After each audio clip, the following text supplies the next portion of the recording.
Les chers frères et sœurs bien-aimés dans le Seigneur, nous voulons de tout notre cœur dire merci à Jésus, d'être de ceux qui comprennent et qui peuvent déjà dès ici-bas vivre cette vie pleine de la communion avec lui dans sa divine volonté.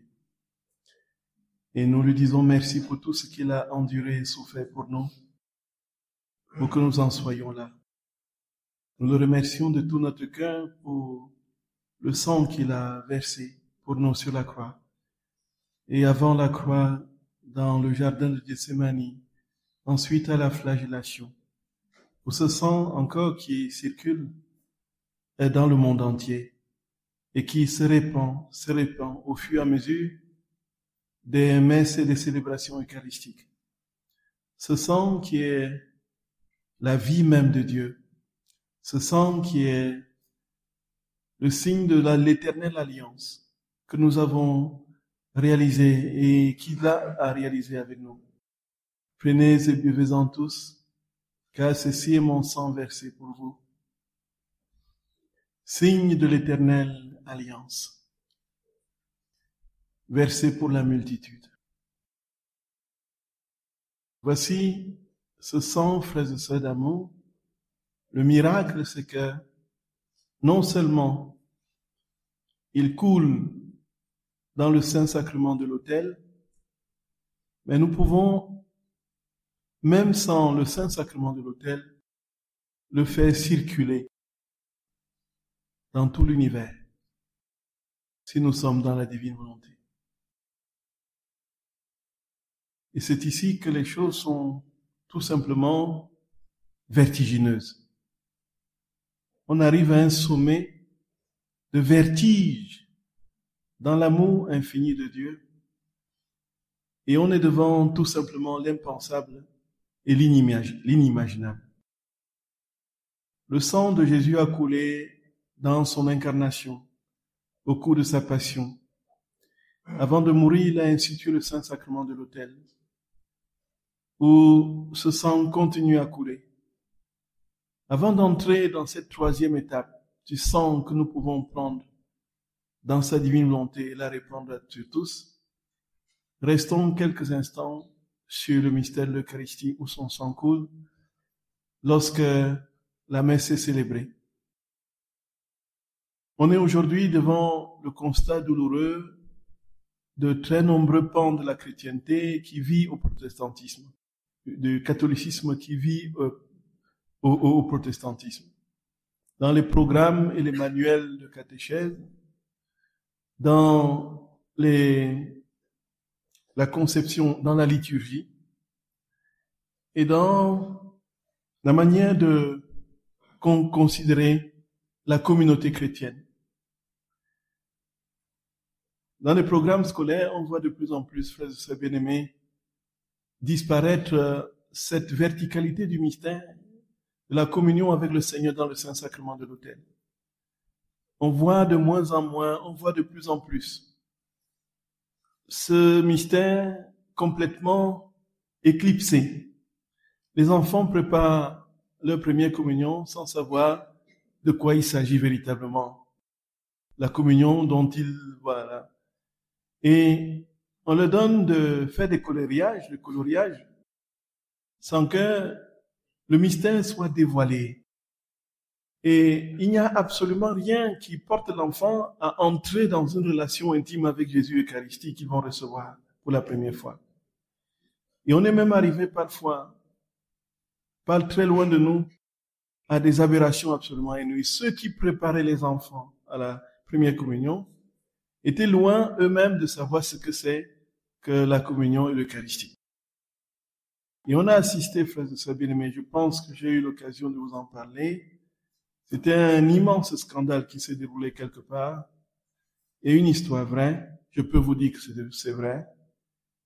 Une femme catéchiste qui a tout simplement, lorsque l'enfant a reçu pour la première fois la communion et a dit, c'est le goût du carton, il lui a dit, va cracher dehors. Vous voyez. Donc, ici, frères et sœurs bien-aimés, nous voyons ici, frères et sœurs d'amour, quelque chose qui va crescendo. Heureusement que le Seigneur sait lui prendre sa revanche. Et sa revanche s'est faite justement dans une prise de conscience profonde. Dans les diocèses, dans certains diocèses, dans les manuels de catéchèse, les enfants étaient entraînés à apprendre le mouvement des astres. Là, soleil, soleil, il y avait des chants qui étaient composés. Il dit soleil, soleil, soleil, soleil, quand je me couche et éclaire mon petit derrière. Ça, ce sont des phrases dans les manuels de catéchisme des enfants. Voyez un peu. Et puis, on a, je vous le dis. Et puis, les enfants qui ne sont plus entraînés à vivre cette communion d'intimité avec le Seigneur. Et pour qui l'Eucharistie n'est que quelque chose de très, qui n'a pas de visage. C'était une fête qui avait été organisée pour des cadeaux. Ah, c'est, frères et sœurs, mais ça c'est, bon. Il y a de plus en plus, heureusement, un regain de prise de conscience qui fait que il y a certains lieux où les manuels, effectivement, maintenant reviennent à l'essentiel et essaient d'insister, ainsi de suite. Mais encore une fois, ça dépend du pasteur du lieu. Ça, c'était pour ce qui est des manuels. Pour la liturgie, n'est pas une invention humaine. La liturgie suit un déploiement, un déroulement qui a une dimension mystérique, qui ne se donne pas à voir immédiatement dans les rites, mais qui porte tout un déploiement surnaturel de vie dans tout ce qui est vécu dans la liturgie. Jésus lui-même, frères et sœurs d'amour, a bien voulu donner son corps, son sang, son âme et sa divinité, instituer l'Eucharistie dans le cadre d'un rituel. Et les chrétiens, au fur et à mesure que l'Esprit Saint a inspiré l'Église, ont constitué une liturgie qui va rendre présent le corps, le sang, l'âme et la divinité de notre Saint Seigneur. Et donc, c'est le lieu où c'est le seul lieu où on peut être ensemble fixés vers une seule et unique direction, qui est Dieu. Nous ne venons pas à la messe pour nous regarder les uns les autres. Pour être, voyez, c'est le temps d'une heure, voyez. La messe est 1 heure de temps. Et justement, le pape Benoît XVI, qui était le pape de la liturgie, a écrit des textes lumineux sur ce grand mystère de la liturgie. Il dit que la crise de l'Église aujourd'hui est en conséquence et en grande partie liée à la crise de la liturgie. Quand on ne se tourne plus vers Dieu, quand on n'a plus cette verticalité qui cimente et structure notre être ensemble dans le cadre liturgique, tout va en vrille. Parce que quand on cesse de regarder Dieu, nos regards se fixent sur l'homme. Et ça ne se fixe pas d'abord sur le prochain, c'est d'abord sur notre nombril. Et ici, frères et sœurs d'amour, il y a dans ce qui est fixé et ce qui nous est proposé, tout, absolument tout, pour que nous soyons recueillis. Alors, profitons-en pour que chaque minute passée à la messe soit une minute de communion avec le ciel. Et quand nous avons ici, frères et sœurs d'amour, le corps de notre très saint Seigneur qui est levé à la consécration, le sang qui est levé, c'est véritablement tout le ciel en adoration qui est là devant la Sainte Mère et à côté, comme dit notre très saint Seigneur à sa servante Luisa Piccarreta, maman est à côté du prêtre. De toutes les façons, comme elle peut être partout, elle peut être à genoux, elle peut être près du prêtre, ainsi de suite. Et maman travaille à ce que le corps de son fils, même si le prêtre n'y croit pas, elle va suppléer par son amour. Oui, bébé.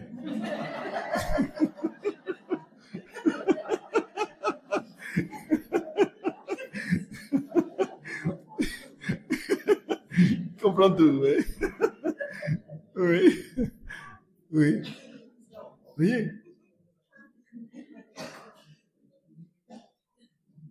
Vous voyez? Et puis, ce qui veut dire très concrètement, je sais bien aimé, en fait, sans aller très loin, vous avez de très très nombreux témoignages que vous pouvez voir sur le net, NDML et tout ça. Vous voyez?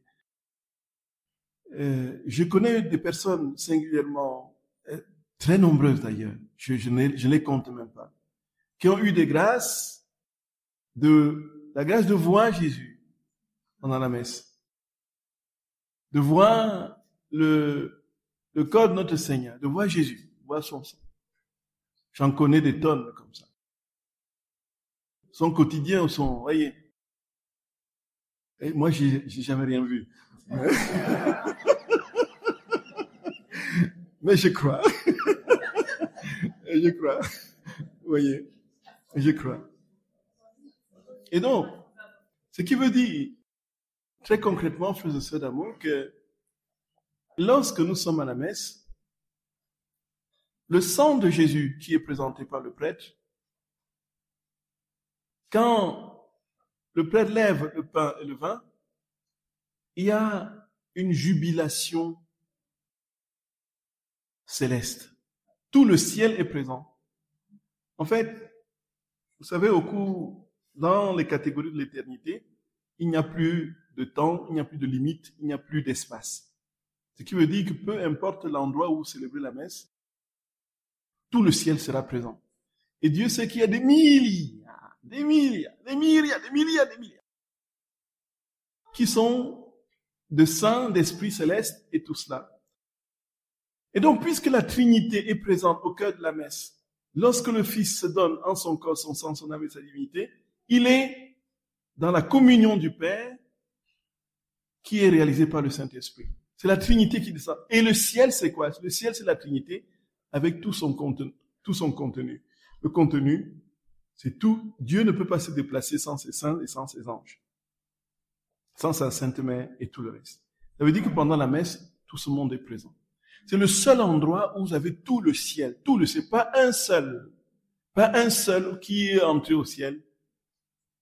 Pas un seul n'est absent de la messe. Vous imaginez? Même si vous célébrez la messe dans une cabine téléphonique, qui n'existe plus d'ailleurs. Vous voyez? Donc ce n'est plus les catégories de l'espace et du temps qui comptent. Et en ce moment, vous imaginez le tressaillement de tous les saints qui recueillent le sang de Jésus. Des anges qui recueillent le sang de Jésus. Qui se promènent dans le monde, qui déversent. Quand l'ange apparaît aux enfants à Fatima en 1916 pour les préparer à l'apparition de la Vierge un an plus tard, l'ange donne la communion aux 3 enfants. Il donne la communion à Jacinta, Francisco et Lucia. Et puis, à Lucia, il ne donne que la communion, et à Francisco et Jacinta, il donne le corps et le sang de Jésus. Alors, on a compris le pourquoi de cette différence, parce que Lucia devait vivre encore très longtemps, et la coupe que l'ange présentait aux 2 autres enfants, c'était pour leur dire, vous allez boire votre coupe, quoi. Vous allez, Seigneur, vous chercher. Et quand la Vierge apparaît, les rayons qui se déferlent sur les 2 petits, les deux frères et sœurs, Jacinta et Francesco, c'est des rayons qui montent vers le ciel. Et ceux qui descendent sur Lucia, c'est ceux qui descendent vers la terre. Quand quand maman ouvre ses mains et que les rayons sortent de ses mains. Les rayons se reflètent vers les cieux pour les 2 autres et pour pour dire un peu les différences. Et on peut se poser la question, où est-ce que l'ange avait trouvé cette hostie? Parce que c'est une véritable hostie. Où est-ce que l'ange avait trouvé cette hostie? Où est-ce qu'il avait trouvé ce sang? Où est-ce qu'il avait trouvé? Vous croyez qu'au ciel, on célèbre la messe? Non, non. Il est allé les chercher dans une messe qui se célébrait sur la terre. Vous n'imaginez, je ne peux pas vous dire, ma chère Jacqueline, je ne sais pas où il a trouvé cette hostie, mais il a trouvé dans une messe qui se célébrait sur la terre quelque part. C'est pour dire, frères et sœurs bien-aimés, que nous ne pouvons pas imaginer tout le ballet, tous les mouvements, tout ce qui se passe au cours d'une messe. Donc, le prêtre le sent. Non, le prêtre ne sent rien, mon cher.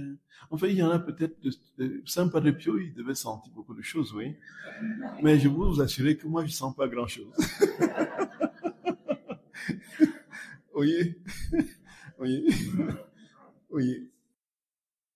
Donc, c'est le moment plus que jamais. Si les saints s'activent, les anges s'activent pour recueillir le sang de notre Seigneur, pour aller les verser sur les lits des morts, sur le lit des moribonds, sur le lit de ceux qui doutent, ainsi de suite.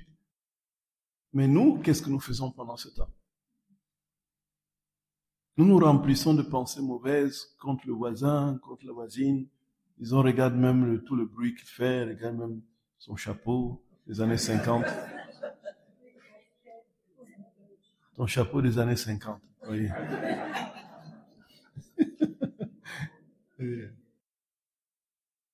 Et c'est plus l'occasion, frères et sœurs d'amour, de nous mettre nous aussi à la tâche.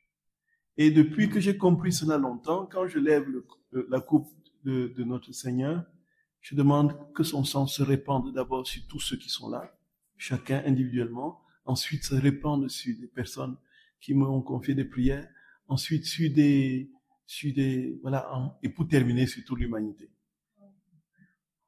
Le petit laps de temps que je tiens la coupe du Seigneur, parce que c'est ce qui est en train de se passer. Les anges s'activent. Ce sang ne reste pas là comme ça. Et c'est là que vous, frères et sœurs d'amour, vous avez une latitude de voir vos prières, surtout quand il s'agit des prières selon le cœur du Seigneur, dans sa divine volonté, être exaucées de manière immédiate. Ce sang, Jésus, je le pose sur mes parents, sur mes frères et sœurs, sur telle personne que je n'aime pas suffisamment, sur tel autre, sur tel autre, sur tel autre, sur tel autre, sur tel autre. Ouh, vous n'imaginez pas ce qui se passe. À l'instant même, c'est au ciel que nous verrons tout ce qui s'est passé pendant que nous avons fait cette prière et pris ce sang dans le calice pour les répandre. Et c'est pourquoi quand nous allons lire ces passages des heures de la Passion, où notre très sainte mère Luisa Picaretta circule pour répandre le sang sur différentes catégories de personnes, nous allons tout simplement comprendre. Et nous allons nous dire combien d'Eucharistie j'ai raté, combien d'Eucharistie je n'ai pas suffisamment profité pour que Jésus prenne place dans les cœurs. Voyez, frères et sœurs d'amour, c'est absolument inouï. Et c'est pourquoi il faut vraiment prier que nos célébrations soient des célébrations qui nous portent vers le Seigneur. C'est bien que ce soit joyeux, qu'on danse, c'est pas mal, mais c'est pas le but. Le but n'est pas qu'on sente la convivialité et puis qu'on s'embrasse, on est joyeux, chaleureux. C'est bien. Mais au fond, qu'est-ce qui va nous rendre chaleureux en vérité? Qu'est-ce qui va nous rendre les uns les autres unis dans un vrai amour? C'est le Seigneur. Et comme dit la devise du pape Léon XIV, c'est assez curieux, le 14 dans il est né le 14 septembre 55, il est Léon XIV, et puis le mystère de la croix. Oui. Et donc, quand nous comprenons donc, dans sa devise, il dit tous un en celui qui est un, c'est-à-dire qu'on ne peut véritablement être un qu'en Jésus. C'est le seul capable de réaliser l'unité. Sinon, on va s'activer dans des clubs. On va transformer l'Église en un club où les gens, par affinité, se rencontrent et puis font du bruit et après laissent la place à l'humanité. Une humanité qui va déchaîner ses passions et tout fait foirer. Il y a une insistance, une sorte d'urgence, une urgence absolue à retrouver le centre, l'union avec Dieu, le cœur de Jésus. Et dans la dernière phrase de son homélie, pour la première messe qu'il a célébrée devant les cardinaux, il dit, faudrait, en citant Saint Ignace d'Antioche, le but c'est de disparaître, pour qu'advienne le Christ seul. Voyez. Et quand on célèbre l'Eucharistie, il est bien dit, pour la gloire de Dieu et le salut. Oui, tout à fait. C'est le monde. C'est l'humanité. Et ce qui veut dire, frères et sœurs d'amour, que les paroisses qui ne veulent plus célébrer des messes, elles sont destinées à disparaître. Et on en voit, et on en a vu. On va dire, oh les messes, faut faire autre chose, on n'est pas des prêtres pour célébrer des messes. Vous êtes prêtres pourquoi? Vous êtes prêtres pourquoi? Pour organiser des réunions, pour organiser des barbecues, pour faire les émissions, pour aller faire les émissions de traîtres à la télé. Vous êtes ordonné prêtre pourquoi? Pour aller, prendre des cours de cuisine, et vous êtes prêtre pourquoi? Vous êtes prêtre pourquoi? Pour les âmes, frères et sœurs bien-aimés. Pour les âmes. Saint Padre Pio disait que le prêtre, on ne doit le trouver qu'à deux endroits. Les autres savent mieux faire ce que vous faites, ce que vous voulez faire à leur place. Mais eux, ils ne sont pas prêtres, ils sont plus compétents. Vous allez dans son domaine, qu'est-ce que vous allez pouvoir apporter? Dieu vous a ordonné pour que vous lui conduisez des âmes, pour que vous conduisez à lui des âmes. Et que faites-vous? Les deux seuls endroits, disait Padre Pio, c'est l'autel et le confessionnal. L'autel et le confessionnal. Et alors, frères et sœurs d'amour, profitons de chaque messe que nous vivons. De chaque messe que nous vivons. Profitons de chaque messe que nous vivons. Allons chercher le sang de Jésus à toutes les Eucharisties. Répandons-le. Nous ne voyons rien. Répandons-le, frères et sœurs d'amour, répandons-le. Et nous allons être surpris de ce que notre amour grandit toujours plus de manière héroïque contre vents et marées. Et devant les murs et les montagnes infranchissables, inexpugnables de désespoir. Notre foi reste ferme et notre amour grandit. Voyez, frères et sœurs bien-aimés, là, c'est le deuxième lieu où Dieu répand son sang.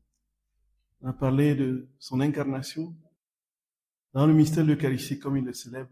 Et maintenant, l'aspect vertigineux de la chose, c'est que nous pouvons même, en dehors de l'Eucharistie, dans sa divine volonté, prendre tous les sangs, le sang de Jésus qui circule, non pas seulement à une Eucharistie, mais à toutes les Eucharisties qui se célèbrent dans le monde, au même moment, au sang qui a coulé au temps de son incarnation, nous nous accaparons de tout le sang de Jésus jusqu'à la dernière goutte qui s'est déversée depuis le commencement, depuis sa passion, jusqu'à la consommation des siècles. Nous allons, dans l'avenir, nous emparer du sang de Jésus qui coulera sur tous les autels des messes qui se seront célébrées alors que nous ne sommes plus là, dans 400, 500 ans. Et puis, nous le réalisons parfaitement dans la divine volonté. Voyez, frères et sœurs bien-aimés. Et c'est alors qu'on va comprendre le sens de ce que Louisa et notre très sainte mère font dans cette 7e heure. Comment est-ce qu'ils vont prendre le sang de notre Seigneur, le répandre sur terre catholique. Et c'est des gens de tous les âges, de tous les temps. C'est des gens qui étaient avant eux, c'est des gens qui sont au ciel maintenant, ou ceux qui sont encore... C'est l'éternité qui est arrosée du sang de Jésus, la divine volonté. C'est fou, frères et sœurs, c'est fou. C'est vertigineux. C'est vertigineux. Ça n'a pas de nom. Ça n'a tout simplement pas de nom. Et c'est pourquoi je nous supplie humblement, essayons le plus possible, frères et sœurs bien-aimés, d'aimer Jésus, de l'aimer de tout notre être, de l'aimer de tout notre être, de l'aimer de tout notre être.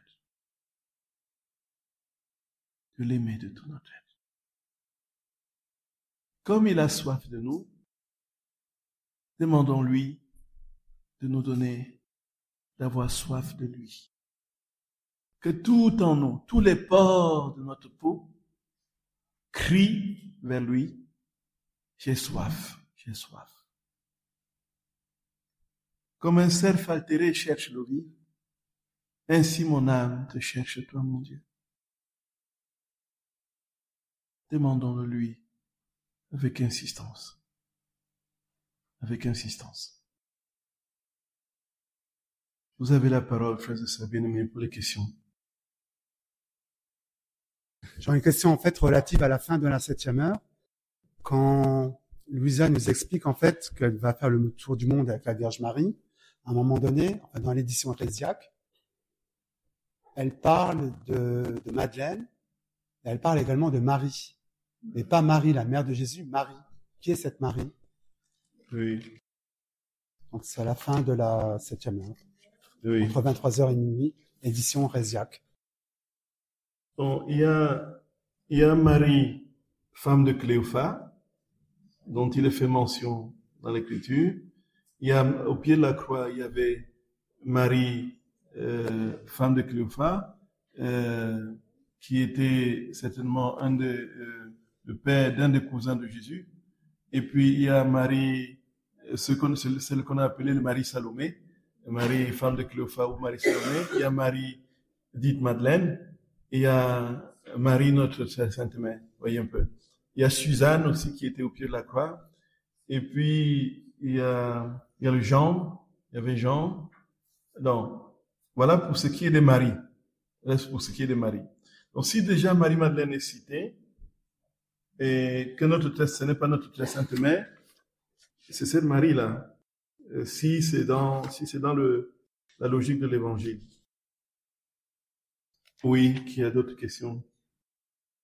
Oui, alors tout à l'heure, vous nous avez raconté que vous étiez en danger quand votre ami vous avait invité à rentrer dans la religion évangélique. Oui. Et donc, je voudrais savoir comment vous nous conseillez de comprendre la demande de l'Église depuis le Concile de travailler à l'œcuménisme. Oui. En fait, entrer dans l'Église évangélique, c'est pas un danger. Vous voyez. C'est que, effectivement, le Concile a très clairement défini dans dans le texte, la Constitution pour le communisme Unitatis Redintegratio, effectivement encourager les principes de communisme, les principes fondamentaux du communisme, justement le principe de l'unité et la hiérarchie des vérités.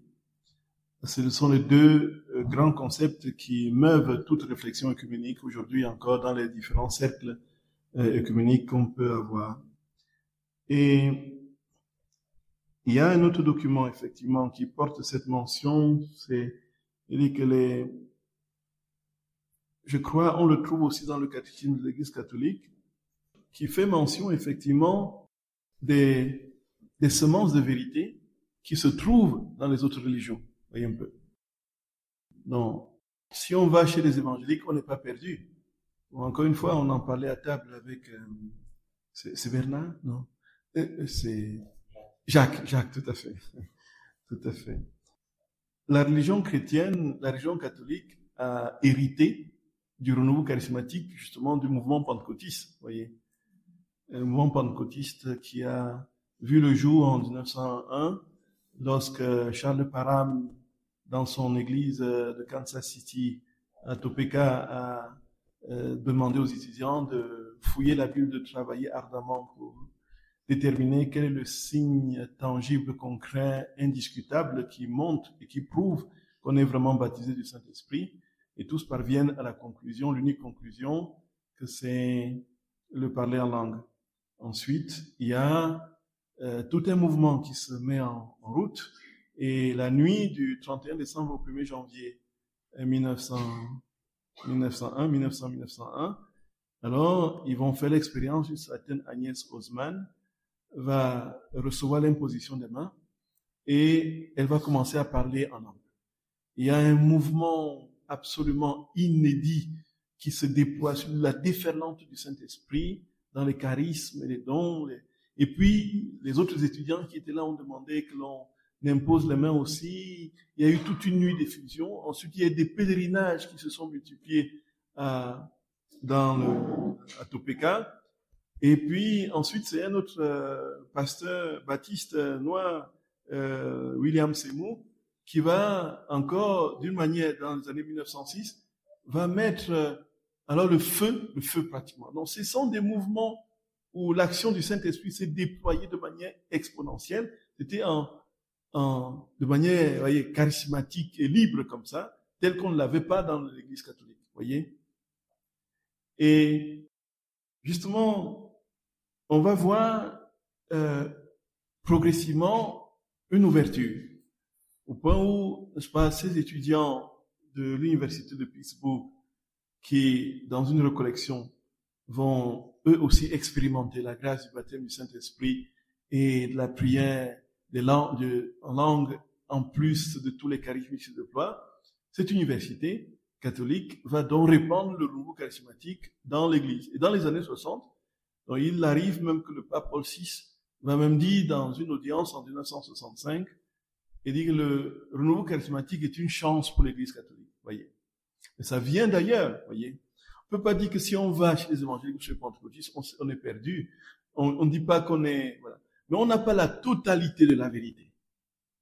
Parce que le mystère sera voilé le mystère de l'Eucharistie sera voilé. Le mystère de la Vierge Marie sera voilé. Tout ce qui nous conduit dans cette guérison intérieure progressive, dans le pardon quotidien de nos péchés par le sacrement de réconciliation, vous n'entendrez pas parler de cela.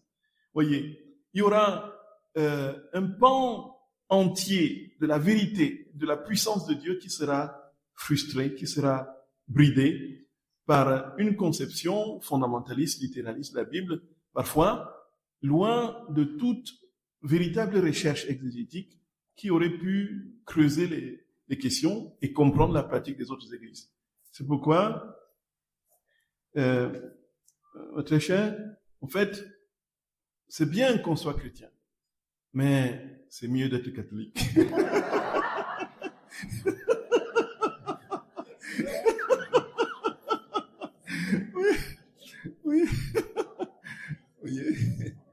Oui. Non, c'est-à-dire que, parce que quand vous entrez dans l'église catholique, voyez, Vous voulez être charismatique, vous trouvez votre compte. Vous voulez être missionnaire, vous trouvez votre compte. Vous voulez entrer, vous fermer dans un lieu pour prier tout seul, vous trouvez votre compte. Vous voulez être religieux, vous priez, vous trouvez votre compte. Vous voulez être séculier, vous trouvez. Qu'est-ce que vous ne trouvez pas en l'Église catholique? Et en plus, vous avez l'Eucharistie, vous avez notre très sainte mère, vous avez les saints. Mais c'est inouï. Inouï. Oui. Alors j'ai une question concernant la 17e heure, donc où Jésus est condamné à mort. Là, en fait, il est dit, les Juifs s'écrient que son sang retombe sur nous et sur nos enfants. Et un petit peu plus loin, donc, il est expliqué, ce peuple que tu as choisi est frappé par la malédiction du ciel, une malédiction qu'ils ont eux-mêmes invoquée. Et ils scellent la malédiction de ton sang qu'ils ont appelée sur eux-mêmes. Donc là, j'ai juste une question, comme on parlait du sang, qu'on répandait le sang sur des catégories de personnes, plutôt pour les sauver. Donc là, je ne comprends pas trop, quoi. Oui, en fait, la malédiction du sang, c'est quand on a, si on veut, quand on a... Ici, ils ne désirent pas, ils n'ont pas demandé que le sang de Jésus soit répandu sur eux pour les... Vous voyez, c'est pas dans ce sens. Quand on comprend, quand on dit dans les heures de la Passion, effectivement, qui scandalise certaines personnes, au moment où Jésus doit être crucifié, voilà, il y a tout le monde qui dit à mort, vous voyez, crucifiez-le, crucifiez-le. Vous voyez, Louisa qui dit, elle se surprend en train de dire crucifiez-le. La Vierge Marie qui dit crucifiez-le. Le Père qui dit je te veux mort, crucifiez-le. Vous voyez un peu, je te veux mort. Donc, en fait, tout le monde veut la mort de Jésus.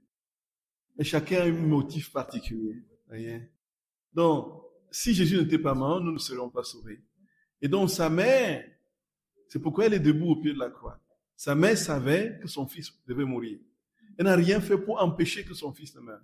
Voyez? Parce que la preuve, c'est quand elle va dire adieu à sa maman, ils vont s'embrasser et la maman va l'encourager. Voyez? Va la soutenir. Et va le suivre spirituellement au jardin de Gethsémani pour vivre ce qu'il vit. Donc, elle l'accompagne. On la voit sur le chemin du calvaire. Elle n'a rien fait. On n'a pas entendu un seul moment qu'elle a entrepris des démarches pour libérer Jésus. Voyez un peu ça. Bon. Et puis, ceux des foules qui crient à mort, les pharisiens et les grands-pères qui veulent mettre Jésus à mort, ils ont un autre motif. Le Père a un autre motif. Louisa et la Vierge ont un autre motif. Mais tous crient à mort, voyez. C'est dans ce sens. Donc, le sang de la malédiction, le sang qui va retourner sur ceux qui crient à mort parce qu'ils ont la haine de Jésus, c'est le sang de la malédiction. Vous voyez? Le sang à deux. Ça. Exactement. Oui, Ingrid. Néa Ingrid qui est là. Je veux seulement une clarification. Vous avez bien voulu dire que lorsqu'on peut répandre le sang de Jésus en dehors de l'Eucharistie, on peut le faire à travers la méditation des 24 heures de la Passion, et spécialement dans la 7e heure ou dans la 3e heure de l'agonie à Gethsémani. Tout à fait. Oui, alors on le peut faire comme ça. Et est-ce qu'il y a encore en dehors de la messe et en dehors de la méditation, de la Passion, d'autres manières où on peut répandre le sang de Jésus sur les différentes catégories des hommes qui en ont besoin? Très bien. Donc, c'est ce que j'ai dit tout à l'heure. En fait, en dehors de la messe, il y a les heures de la Passion, il y a le fait d'entrer dans la divine volonté, puisque chaque messe, si nous sommes dans la divine volonté, nous sommes à toutes les messes qui sont célébrées dans le monde entier. C'est inouï, non? Nous sommes dans l'Eucharistie qui est distribuée au Groenland. Nous sommes dans le sang qui coule en Australie, dans une messe en Australie, ou bien en Afrique de l'Ouest ou du Sud. Dans chaque chapelle. Parce que nous sommes en Dieu. Dieu est en nous, nous sommes en Dieu. Et là où Dieu est, nous sommes avec lui. C'est logique, non? Si nous sommes en Dieu, partout où il est, nous sommes. C'est pourquoi les saints sont toujours avec Dieu. Ils sont partout où Dieu est parce qu'ils ne peuvent pas être séparés de Dieu. Et si nous vivons cette vie dans la divine volonté pleinement, et que Jésus le dit d'ailleurs dans le livre du ciel, à différentes reprises, nous sommes partout où il est. Et donc nous sommes dans le corps du Seigneur qui est distribué dans la communion. Et c'est justement cette double dimension de la communion, in sacris, dans les choses saintes et dans les personnes, avec les personnes. On communie au corps de notre Seigneur pour être unis les uns aux autres. Et donc nous sommes dans tous les êtres qui ont reçu véritablement le corps de notre Seigneur. Et nous n'avons pas cette perception parce que nous sommes limités par le temps et l'espace. Et que nous avons une conception réduite justement du fait de cette limitation aussi par le péché. Ça fait que nous n'avons pas cette perception. Mais tout nous sera dévoilé, justement. Et donc nous pouvons, où nous sommes, dire, je m'unis à toi Seigneur dans ta divine volonté et je prends ton sang, le sang qui coule dans toutes les Eucharisties et je les répands, voyez. Il faut que les dispositions soient requises et que nous soyons vraiment dans l'état de grâce, certains que nous sommes vraiment dans la divine volonté en ce moment, au moment où nous appliquons cette prière. Donc, je voulais vous demander, par rapport à l'Eucharistie, à la messe, oui. Donc on ne boit pas nous, le sang, enfin la coupe, oui. C'est le prêtre. Oui. Alors, je voulais savoir quel impact, enfin quel effet ça fait. Enfin, oui, tout à fait. Oui, tout à fait. Oui. Donc, la question m'a déjà été posée. Ça, c'est une question qui revient souvent. Pourquoi la communion sous une seule espèce? Non, pourquoi pas les deux espèces, le corps et le sang de notre Seigneur? Et il faut dire que au début de la chrétienté, c'était le cas. Donc c'était la communion sous les deux espèces était une pratique de toutes les communautés chrétiennes qui célébraient en nombre réduit, dans les communautés chrétiennes réduites qui étaient généralement au cœur des maisons, voyez. Et puis une fois après dans les catacombes, c'était le cas aussi, quand ils pouvaient. Mais une fois les persécutions chrétiennes achevées, avec la paix de Constantin de 313, il y a eu donc une institutionnalisation du christianisme, dont les chrétiens qui se cachaient sont sortis, et le christianisme est devenu la religion de l'Empire. Étant religion de l'Empire, tout le monde était chrétien. Et donc, vous imaginez les foules, et ça ne se faisait pas bien de n'être pas chrétien. Donc, le nombre de personnes qui se retrouvaient pour les Eucharisties, la construction des basiliques, des grandes basiliques, voyez peu, il y a eu une première ébauche de basilique justement sur la tombe de Pierre, qui a été ensuite, qui a vu au XVIIe siècle la grande basilique s'élever, celle qu'on a aujourd'hui, et les basiliques ont commencé à avoir le jour pour contenir le plus de monde possible. Et une question plus pratique que théologique s'est posée, voyez. Il y a autant de monde, le vin, voyez, on va le chercher. Et maintenant, est-ce que théologiquement, on est en porte-à-faux par rapport à l'institution chrétienne de l'Eucharistie, telle que Jésus l'a fait à la dernière scène? Non. Pourquoi? Parce que, très clairement, si nous mangeons le corps de notre très saint Seigneur, nous mangeons, il est vivant. Nous communions au corps ressuscité du Christ, voyez. C'est un corps et puis on ne peut pas penser la survie d'un corps sans le sang, voyez un peu. Et donc, du coup, par le principe de concomitance, comme on dit, là où on a le pain, on a automatiquement le vin. Là où on a le vin, on a automatiquement le pain. Et donc, là où on a le corps, on a automatiquement le sang. Là où on a le sang, on a automatiquement, et de manière concomitante, n'est-ce pas, le corps. Donc, quand nous communions au corps de notre très saint Seigneur, nous communions en son corps, son sang, son âme et sa divinité. Quand nous communions au sang de notre Seigneur, nous communions, du fait de ce principe de concomitance, en son corps, son âme et sa divinité. Son sang. Nous, c'est-à-dire que nous ne sommes privés de rien, concrètement. Voyez? La preuve, s'il n'y avait pas de sang dans l'hostie consacrée, les miracles eucharistiques, comment est-ce que ça se manifeste? C'est le C'est le corps de Jésus, c'est le corps qui fait couler le sang, non? Oui, c'est les hosties qui font couler le sang, non? C'est bien ça, non? C'est ça les miracles eucharistiques, non? Il y a des gens qui vivent autre chose. Quand ils communient au corps de notre très saint Seigneur, j'en ai entendu parler tellement aussi un nombre important de fois, des personnes qui ont dans leur bouche pratiquement tout se liquéfie en sang, devient le goût du sang. Il y a des miracles eucharistiques de ce genre-là qui sont d'ordre plus personnel, que personne ne voit, mais ça devient du sang. Mais ils n'ont communié qu'au corps du Christ, voyez.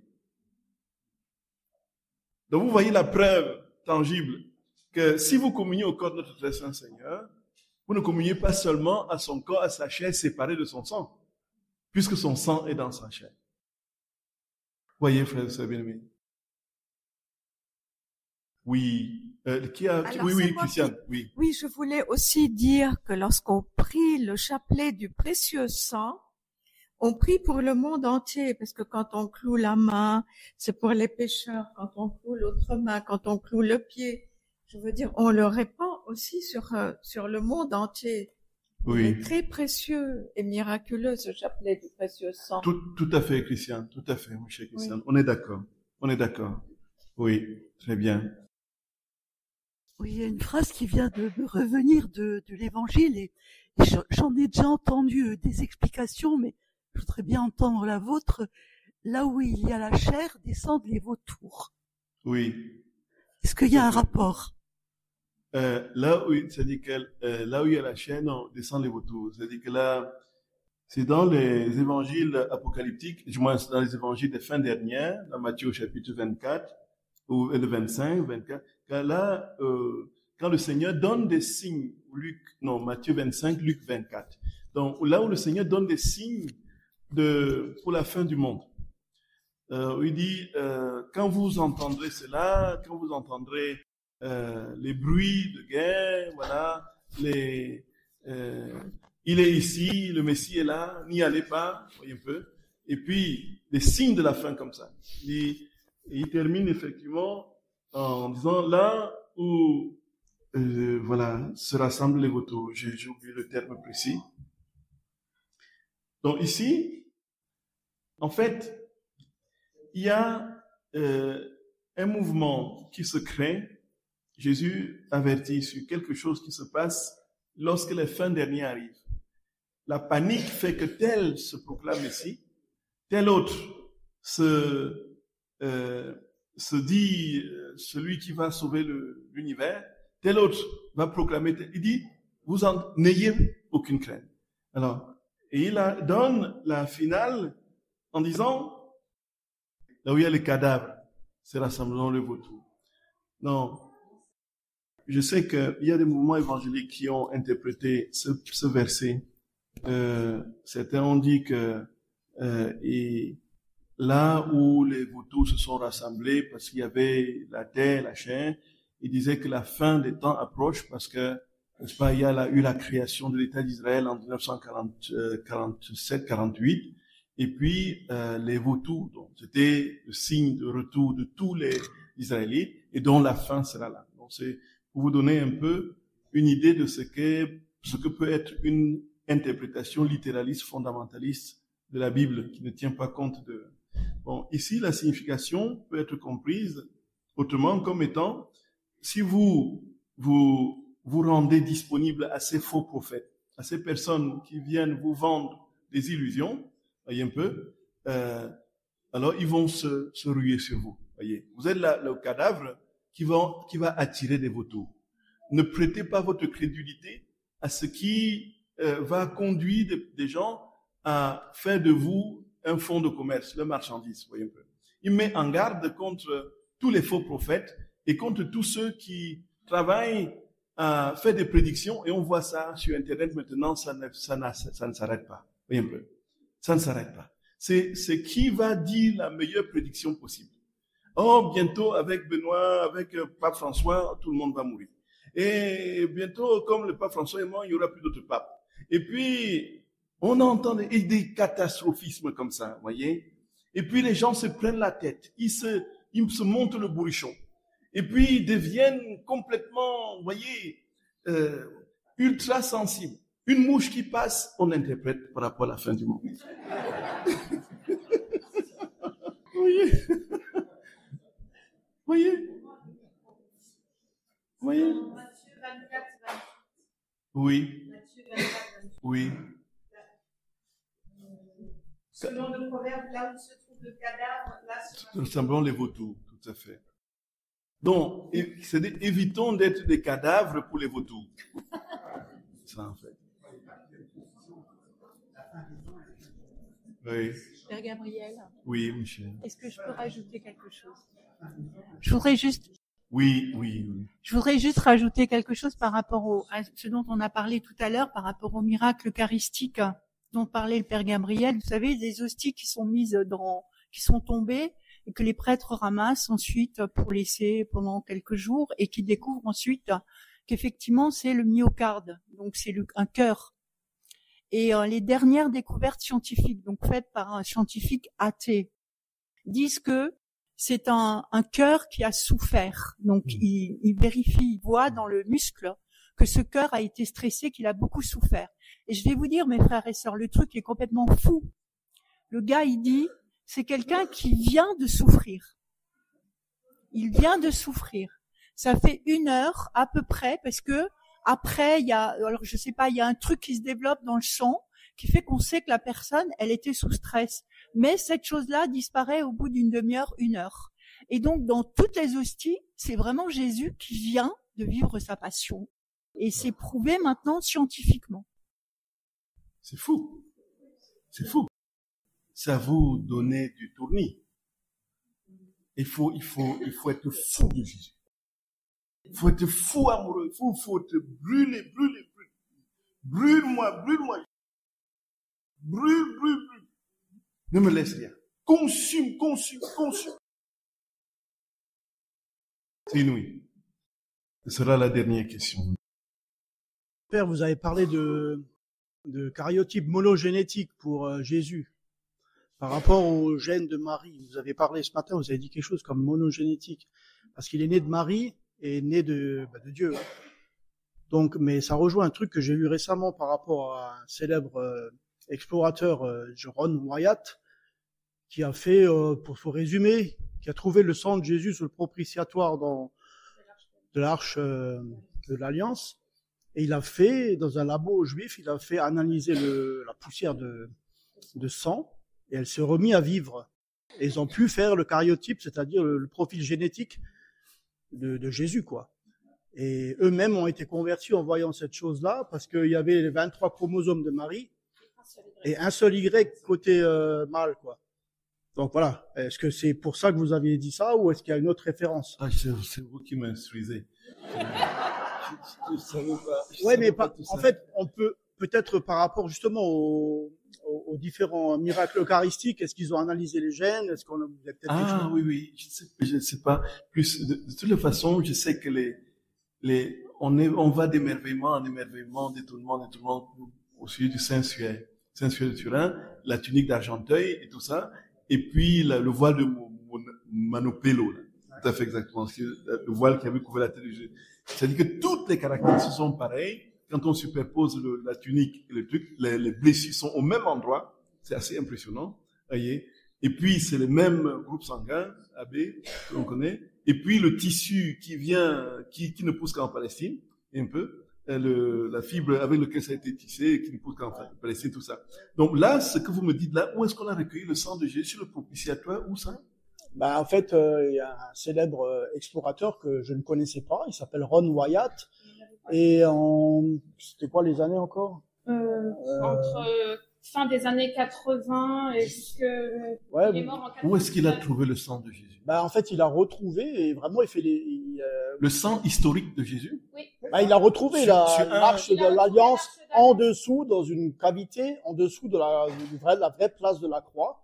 Et quand il explique que quand Jésus est mort, qu'il y a eu les grondements et les rochers qui ont claqué, il y a une fissure qui s'est faite, et en dessous, le sang a été recueilli dans le propitiatoire dans de l'arche, quoi. C'est sur YouTube, hein. Voilà. L'Arche de l'Alliance. Vous tapez Ron Wyatt et vous allez tomber dessus, c'est assez... l'édition, ouais. On n'a pas retrouvé l'Arche d'Alliance. L'Arche de Non, l'Alliance. non, mais sérieux, c'est sérieux, c'est quelqu'un de très sérieux. Et, En il fait, faut- vous savez, il y a énormément de preuves scientifiques. Et puis, ce qui est, même s'il n'y avait pas ces preuves-là, nous croirions toujours. Notre foi ne diminuerait en rien. Donc, effectivement. Donc, c'est vrai que il faut comprendre tous les détails, le contexte de cette recherche pour bien saisir. Parce que le sang de Jésus, qu'est-ce qu'il fait? Qu'est-ce que le vrai sang de Jésus, qui est mort sur la croix, à des distances du temple, qu'est-ce que ça fait sur l'Arche de l'Alliance qui est dans le temple? Et comment c'est arrivé là-bas? Ben, en fait, l'arche d'alliance a été cachée en dessous et Dieu avait tout prévu. À ce En ce qu'il explique, c'est ça. Dieu avait prévu le coup pour recueillir le sang précieux du Seigneur Jésus. Et c'est un peu logique parce que Il était crucifié sur une montagne. ben, sur le L'Arche d'Alliance n'était pas sous la montagne, c'était si, apparemment, elle était pile poil en dessous. Et il y a différentes justement histoires parce que les Juifs ont pas voulu qu'on la trouve. Alors ils ont dit qu'elle était en Afrique. Ils ont dit quelques trucs. Il explique ça aussi. Jésus. Non. Les Juifs à l'époque, pour éviter que les gens, parce qu'il y a plusieurs personnes qui voulaient mettre la mainmise sur cette arche, quoi. Alors ils ont caché le truc et apparemment, faut regarder le document. Il faut que je revoie. Oui, tout à fait. Il est phénoménal, hein, je vous dis clairement. Hein. Merci beaucoup, maître cher. Merci. Ron Merci. Wyatt. Hein. D'accord. Je vous salue Marie, pleine de grâce. Le Seigneur est avec vous. Vous êtes bénie entre toutes les femmes. Et Jésus, le fruit de vos entrailles, est béni. Sainte Marie, Mère de Dieu, priez pour nous pauvres pécheurs, maintenant et à l'heure de notre mort. Au nom du Père et du Fils et du Saint-Esprit. Amen.